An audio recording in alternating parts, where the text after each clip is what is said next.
സങ്കീർത്തനം 63. യഹൂദ മരുഭൂമിയിൽ വെച്ച് ദാവീദ് രാജാവ് പാടിയ അതിതീവ്രമായ ദൈവാന്വേഷണത്തിൻ്റെയും വിശ്വാസത്തിൻ്റെയും ഗീതമാണ്.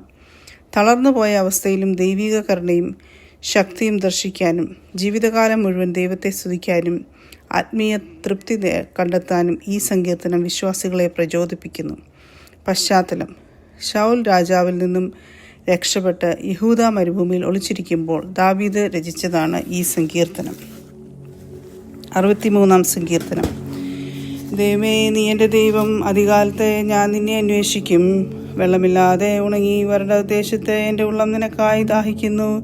എൻ്റെ ദേഹം നിനക്കായി കാംക്ഷിക്കുന്നു.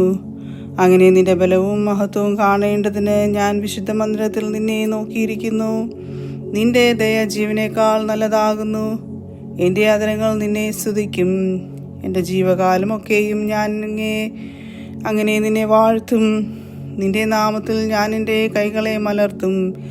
എൻ്റെ കിടക്കയിൽ നിന്നെ ഓർക്കുകയും ഞാൻ രാത്രിയാമങ്ങൾ നിന്നെ ധ്യാനിക്കുകയും ചെയ്യുമ്പോൾ എൻ്റെ പ്രാണനും മജ്ജയും മേധസ്സും കൊണ്ടെന്ന പോലെ തൃപ്തി വരുന്നു.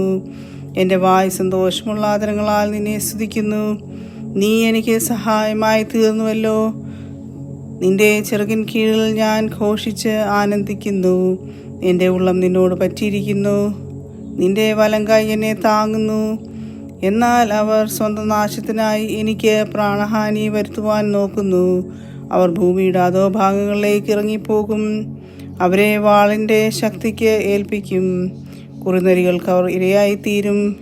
എന്നാൽ രാജാവ് ദൈവത്തിൽ സന്തോഷിക്കും. അവൻ്റെ നാമത്തിൽ സത്യം ചെയ്യുന്നവനെല്ലാം പുകഴും. എങ്കിലും ഭോഷക്ക് പറയുന്നവരുടെ വായ് അടഞ്ഞു പോകും.